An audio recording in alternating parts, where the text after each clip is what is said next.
बाजार अगले हफ्ते में आपका स्वागत है। इस शो में हम आपको बताते हैं हफ्ते के आखिरी कारोबारी दिन का बाजार का पूरा एक्शन और साथ ही अगले हफ्ते का मार्केट कैसा रहने वाला है, लॉन्ग टर्म के लिए आपके लिए कहां पर निवेश के मौके बनेंगे, ये तमाम बातें हम आपको बताते हैं। और आज आपकी तैयारी कराने के लिए हमारे साथ हैं जी बिजनेस के मैनेजिंग एडिटर अनिल सिंघवी, साथ ही हमारे साथ एक खास मेहमान है ट्रेड शिफ्ट ब्रोकिंग के संदीप जैन, और साथ ही मेरी पूरी रिसर्च टीम तैयार है, तैनात है आपको अलग अलग खबरों पर डिटेल रिसर्च बताने के लिए। हमारे साथ तमाम हमारे सहयोगी जुड़े हुए हैं, लेकिन सबसे पहले आपको बताते हैं कि आज पूरे दिन बाजार में किस तरह की हलचल रही, किस तरह का कारोबार रहा। 2022 के दूसरे हफ्ते के आखिरी कारोबारी दिन शेयर बाजार गिरावट के साथ बंद हुआ। सुबह बाजार में भारी जा रही थी, लेकिन दिन में ट्रेड बढ़ने के साथ ही खरीदारी लौटी और सेंसेक्स और निफ्टी दोनों ही मामूली गिरावट के साथ बंद हुए। कारोबार के अंत में सेंसेक्स 12 अंकों की गिरावट के साथ 61,223 के स्तर पर बंद हुआ। इसके अलावा निफ्टी 2 अंक की गिरावट के साथ 18,255 के लेवल पर बंद हुआ, लेकिन शुरुआती गिरावट के बाद बहुत अच्छी रिकवरी हमने मार्केट में देखी है।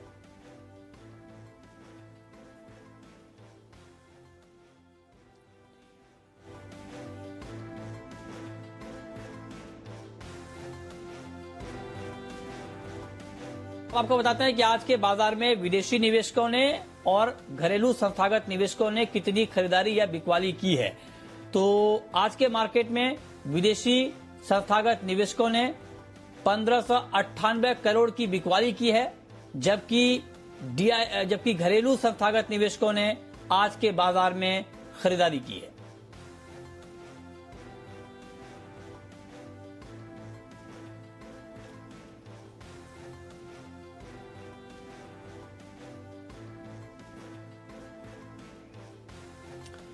और अब रुक करते हैं आज के बाजार पर एडिटर्स टेक का, और ये जानते हैं कि हफ्ते के आखिरी दिन आखिरी घंटे में जबरदस्त रिकवरी कैसे आई, बाजार को कहां से सपोर्ट मिला, ये बता रहे हैं जी बिजनेस के managing editor Anil Singhvi.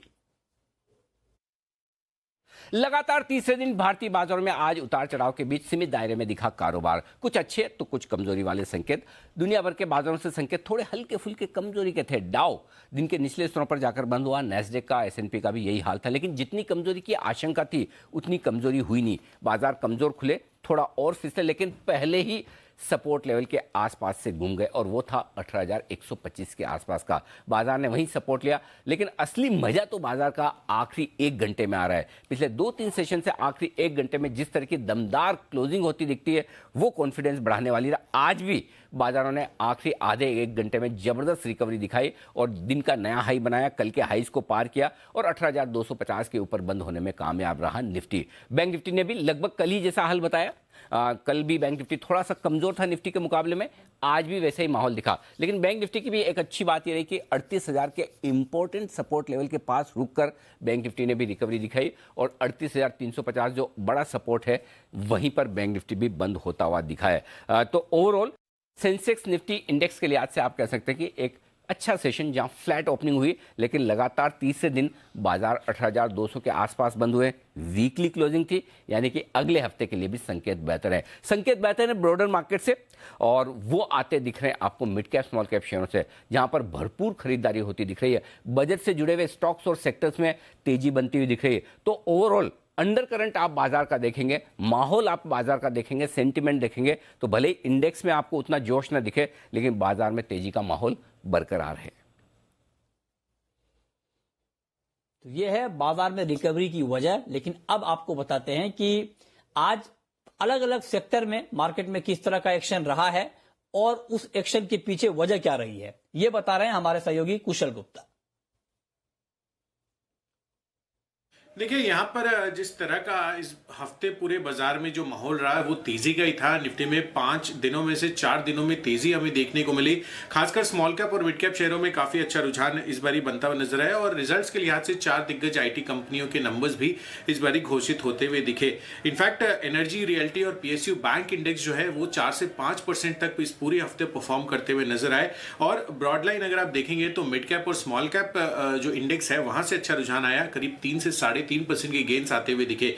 Nifty में सबसे ज्यादा एलएनटी ने परफॉर्म किया, करीब 7.5% की तेजी वहां पर थी। साथ ही इन्फोसिस में भी 6.5% की गेंस के साथ बंद होते हुए नजर आए। ओवरऑल पूरे हफ्ते की मैं बात करूं तो निफ्टी में गिरने वाले शेयरों में विप्रो, जिस तरह से नंबर्स बिलो एक्सपेक्टेशंस आए थे, 10% की गिरावट पूरे हफ्ते होती हुई दिखी। एशियन पेंट्स पर भी आज इस बारी दबाव आता हुआ नजर आया। हफ्ते के हीरो में अगर आप देखेंगे तो ग्रीव्स कॉटन दमदार तेजी दिखाता हुआ नजर आया और 30% से ज्यादा के गेंस इसने दिखाए। साथ ही ट्राइडेंट में भी 20% से ज्यादा के गेंस जो है ये क्लॉक इन करते हुए दिखे इस पूरे हफ्ते। और जो जीरो बने या फिर जहां पर आप कह सकते हैं कि काफी अंडर परफॉर्मेंस थी, उसमें वोडाफोन आइडिया 16% की गिरावट यहां पर पूरे हफ्ते में इसमें होती हुई दिखी। साथ ही हिकाल जो फार्मा स्पेस की कंपनी है वहां पर भी 10 से 11% की गिरावट रही। तो ओवरऑल बाजार की जो ब्रेड थी वो काफी मजबूत थी, बट कुछ एक पॉकेट्स में या कुछ एक स्टॉक्स में हमें गिरावट भी देखने को मिली।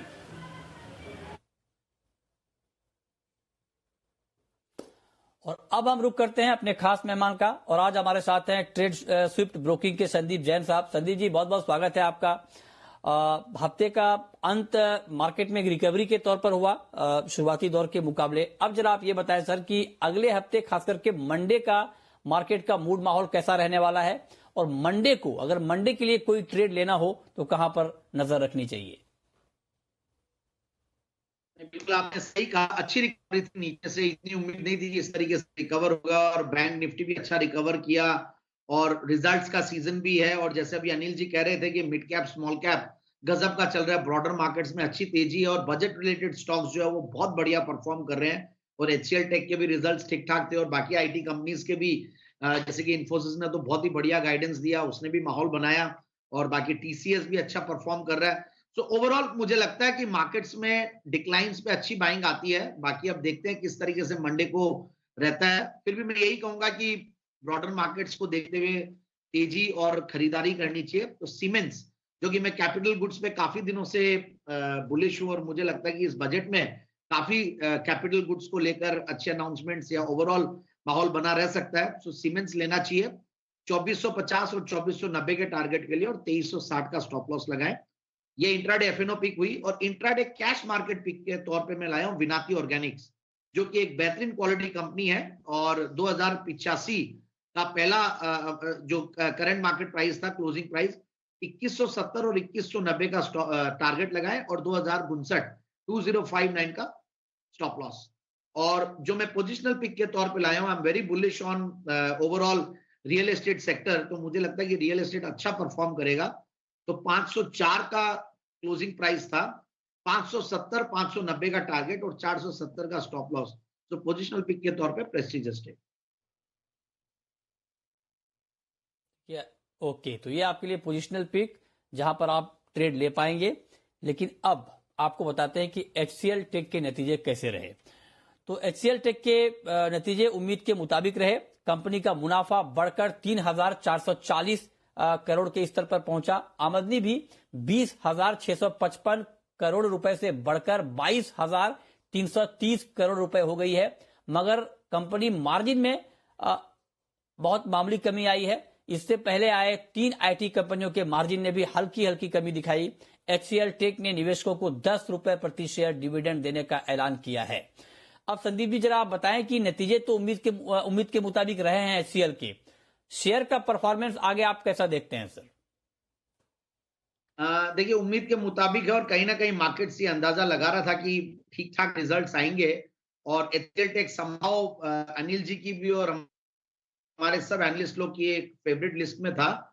और जिस तरीके से टीसीएस इन्फोसिस को अच्छा रिस्पांस मिला, बट टीसीएस क्या एचसीएल टेक ऑलरेडी काफी परफॉर्म कर चुका है, तो हो सकता है कि एक बार छोटा मोटा करेक्शन आ जाए, और मार्केट्स के ऊपर भी डिपेंड करता है। बट फिर भी मैं ये कहूंगा, लॉन्ग टर्म के जो निवेशक है उनको तो बिल्कुल ये स्टॉक गिरावट पे खरीदना चाहिए, और जिन्होंने ले रखा वो होल्ड करके रखे। मार्केट्स हो सकता है कि रिजल्ट को देखकर एक छोटा मोटा correction they they, but overall I am very bullish on the stock in the long run. तो आप बुलिश हैं लॉन्ग टर्म के लिए।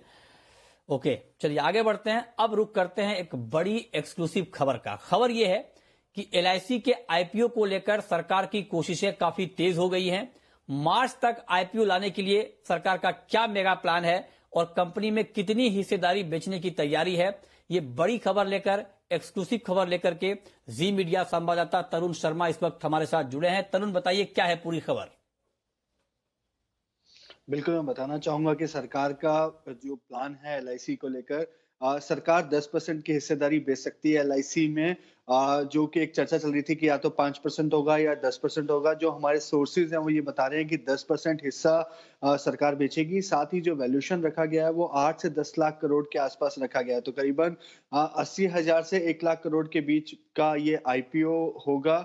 आईपीओ प्लस एफपीओ होगा, और साथ-साथ सरकार ने जो एक अपने लिए जो डेडलाइन रखी है वो 23 जनवरी रखी है। सरकार चाहती है कि 23 जनवरी से पहले इसका डीआरएचपी सेबी में फाइल हो जाए, और सेबी इस चीज़ के लिए पूरी तैयार है। जो 21 दिन की एक कम से कम मियाद होती है, उस मियाद में एलआईसी के आईपीओ को अप्रूवल मिल जाएगा। तो उम्मीद की जा रही है कि 20 फरवरी से पहले सेबी से इस आईपीओ को अप्रूवल मिल जाएगा, और इसके लिए marathon meeting SEBI, DFS, LIC के भी और बैंकों के बीच में चल रही है, क्योंकि जो एलआईसी का आईपीओ है काफी बड़ा आईपीओ है। तो हर जगहों पे जहां-जहां एलआईसी के पॉलिसी होल्डर्स हैं, सबको मौका मिले इसमें निवेश करने का, तो बैंकों को भी इसके लिए सुदृढ़ किया जा रहा है। ओके, बहुत शुक्रिया तरुण आपका इस बड़ी महत्वपूर्ण खबर के लिए। लेकिन आगे बढ़ते हैं, अब आपको बताते हैं कि अगले हफ्ते बाजार की नजर कौन कौन से ट्रिगर्स पर होंगे, कौन कौन सी खबरें रहेंगी जिस पर मार्केट की नजरें रहेंगी, ये बताने के लिए कुशल बने हुए हैं। कुशल, बताइए। देखिए, यहाँ पर सबसे पहले तो आप सोमवार यानी कि 17 जनवरी की बात करें तो सोम डिस्टिलरीज इसका राइट्स इशू जो है वो खुलता हुआ नजर आएगा। कुल 17.5 करोड़ का ये राइट्स इशू है। नजारा टेक्नोलॉजीज ये कंपनी भी प्रेफरेंशियल शेयर जारी करने पर बोर्ड बैठक करने वाली है। मदरसन सुमी, यहाँ पर इनकी जो घरेलू वायरिंग हार्नेस कारोबार है उसके डिमर्जर की रिकॉर्ड डेट है, एंटाइटलमेंट रेशियो 1:1 का रखा गया है। साथ ही सीई इन्फो सिस्टम्स और मेट्रो ब्रांड्स, इन दोनों कंपनियों के जो एंकर बुक थे उसके लॉक इन खत्म होते हुए नजर आएंगे। हिंदुजा ग्लोबल सॉल्यूशंस 150 रुपए प्रति शेयर के जो अंतरिम डिविडेंड का ऐलान किया था उसकी एक्स डेट है। इन्फो एज यहाँ पर 8 रुपए प्रति शेयर के अंतरिम डिविडेंड की भी एक्स डेट है। अमेरिकी बाजार भी बंद रहेंगे सोमवार को, और साथ ही बैंक ऑफ जापान की जो मॉनेटरी पॉलिसी स्टेटमेंट है वो भी जारी की जाएगी। मंगलवार 18 जनवरी जीएचसीएल, यहाँ पर टेक्सटाइल बिजनेस के डिमर्जर को लेकर एनसीएलटी में सुनवाई होने वाली है। साथ ही रामकृष्ण फोर्जिंग स्टॉक स्प्लिट पर विचार करेगा। बजाज फाइनेंस एनसीडी के जरिए फंड जुटाने पर बोर्ड बैठक है, और शालीमार पेंट्स यहां पर भी पूंजी जुटाने पर फैसला लिया जाएगा। बुधवार 19 जनवरी क्विकली मैं आपको बता देता हूं, आईसीआईसीआई प्रूडेंशियल म्यूचुअल फंड की सिल्वर ईटीएफ को सब्सक्राइब करने का आखिरी दिन होगा। साथ ही मेड प्लस, यहां पर इसकी भी एंकर बुक जो है उसका लॉक इन खत्म होता दिखेगा, और मैस्टेक नतीजों के साथ अंतरिम डिविडेंड पर भी यहां पर विचार किया जाएगा। 20 जनवरी ओरिएंट इलेक्ट्रिक और विसाका इंडस्ट्रीज पर नजर रखिए। ओरिएंट इलेक्ट्रिक नतीजों के साथ साथ अंतरिम डिविडेंड पर फैसला लेगा, और साथ ही विसाका इंडस्ट्रीज यहां पर भी अंतरिम डिविडेंड पर बोर्ड बैठक होने वाली है। और अंत में 21 जनवरी जहां पर डेटा पैटर्न्स का एंकर बुक लॉक इन खत्म होता हुआ दिखेगा। शेवियट यहां पर 20 जनवरी को बायबैक का आखिरी दिन होगा, ये 43 करोड़ का कुल बायबैक है। और साथ ही 21 जनवरी को ही आप देखिए मार्च तक जो बैंक निफ्टी की वीकली कॉन्ट्रैक्ट्स हैं वो नहीं होंगे। तो ये अपडेट्स है पूरे आने वाले हफ्ते के लिए। और अब आपको बताते हैं कि सोमवार और अगले हफ्ते के लिए आपकी स्ट्रेटेजी क्या होनी चाहिए। तो हमारे साथ हमारे मैनेजिंग एडिटर अनिल सिंघवी से जानते हैं कि अगले हफ्ते और खास करके मंडे के लिए क्या लेवल वो बता रहे हैं। भारतीय बाजारों के बंद होने के वक्त डाउ फ्यूचर्स हल्के हरे निशान में 75 पॉइंट के आसपास ऊपर ट्रेड करते हुए दिख रहे थे, यानी कि अमेरिका से एक अच्छे ट्रेडिंग सेशन की उम्मीद आप कर सकते हैं आज रात। अब देखते हैं कैसे अमेरिकी बाजार बंद होते हैं और सोमवार सुबह डाउ फ्यूचर्स कैसे दिखते हैं। और सोमवार को अमेरिकी बाजारों में छुट्टी का भी माहौल है। माहौल क्या है, छुट्टी है ही। तो ऐसे में भारतीय बाजारों के लिए जो बेस ऊपर की तरफ शिफ्ट होता हुआ दिख रहा है वो इंटरेस्टिंग है। अब सोमवार के लिए 18,125, 18,175 स्ट्रॉन्ग सपोर्ट का काम करेगा। इस रेंज में आने पर निफ्टी पे होगी खरीदारी। ऊपरी स्तरों पर एक बार 18,300 को पार किया तो बाजार 18,350, 18,425 की रेंज तक जाने के लिए हो रहा है तैयार। और अगला हफ्ता इस लिहाज से इंडेक्स के लिए मेक और ब्रेक हो सकता है। लाइफ टाइम हाई की तरफ बढ़ने की कोशिश निफ्टी की हो सकती है, जिससे हम बहुत दूर नहीं है, 18,600 के आसपास, मुश्किल से 400 साढ़े 300 पॉइंट दूर बचे हैं। बैंक निफ्टी का जहां तक सवाल है, जब तक 38,000 के ऊपर बना हुआ है चिंता की कोई बात है ही नहीं, मजबूत हैं। 38,000 के नीचे ही कमजोरी का पहला संकेत आते दिखेगा। और ऊपरी स्तरों पर 38,700, 38,850 हल्की फुल्की रुकावट है, उसको पार करने के बाद बड़ी तेजी और बनती हुई दिखेगी। इन्हें अलग छोड़ दीजिए जो थोड़ा सा वक्त बिता रहे हैं सेंसेक्स और निफ्टी पर। और एक चीज और बता दूं, अब ब्रेकआउट पहले आएगा तो निफ्टी में आएगा। निफ्टी बैंक निफ्टी के मुकाबले में 2 सेशन से थोड़ा ज्यादा मजबूत दिख रहा है, लेकिन मजबूती इन दोनों से ज्यादा दिख रही है कैश मार्केट के स्टॉक्स में, मिड कैप शेयरों में। वहां पर एक एक करके स्टॉक्स बड़े ब्रेकआउट दे रहे हैं और अच्छी मजबूती के लिए तैयार होते दिख रहे हैं। तो अगले हफ्ते सोमवार से आपको कुछ ऐसे शेयरों को ढूंढना है जो हफ्ते भर में ही 10 से 15% के बड़े मूव दे सकें, और ऐसे आपको कई सारे शेयर मिलेंगे। ब्रॉड बेस रैली के लिए हो जाइए तैयार। बजट से ठीक पहले एक्शन रहेगा बाजार में भरपूर। और अब आपको बताते हैं कि सोमवार को ऑप्शन के जरिए आपके लिए कहां पर कमाई के मौके बनेंगे, और ये बताने के लिए हमारे साथ हैं श्रीकांत चौहान साहब, कोटक सिक्योरिटीज के। श्रीकांत जी, बहुत बहुत स्वागत है आपका। बताइए सर, ऑप्शन के जरिए कहां पर कमाई के मौके बनेंगे मंडे को? बिल्कुल। तो देखिए, वैसे जो मार्केट है वहाँ पे हमने आज भी काफी अच्छी तेजी देखी। इनफैक्ट मार्केट एक बार करेक्ट हुआ था, लेकिन उसके बाद जो रिकवरी बनी उसमें हमने टेक्नोलॉजी स्टॉक्स में अच्छी तेजी देखी और कुछ एक PSUs में अच्छी तेजी देखी। तो मुझे लगता है जैसे जैसे बजट के पास हम लोग जाएंगे, यानी कि मार्केट जाएगा, हमें लगता है उस वक्त थोड़े डिफेंसिव और थोड़े PSU स्टॉक्स में हमें एक्शन देखने मिलेगी। इसी वजह से हमें लगता है कि इन्फोसिस का 1900 का कॉल ऑप्शन हम खरीद सकते हैं, जो 47 रुपए के करीब ट्रेड कर रहा है। वहां पे जो हमें स्टॉप लॉस रखना है वो हमें तकरीबन रखना है 35 रुपए का, और हम टारगेट्स रखेंगे 70 रुपए के। साथ ही साथ हमें लगता है कि BPCL भारत पेट्रो में एक अच्छी रिकवरी देखने को मिली है, और पूरे वीक के ट्रेडिंग पैटर्न से एक बात समझ में आती है कि इसमें लोअर लेवल्स में बाइंग दिख रही है। तो हमें लगता है अगले हफ्ते यहाँ पे भी अच्छी तेजी देखने मिल सकती है। 405 रुपए का जो कॉल ऑप्शन है उसे खरीदा जा सकता है, जो तकरीबन 5 रुपए 50 पैसे में मिल रहा है। यहाँ पे हम स्टॉप लॉस रखेंगे 3 रुपए के करीब का, और हम टारगेट्स रखेंगे 10 रुपए के।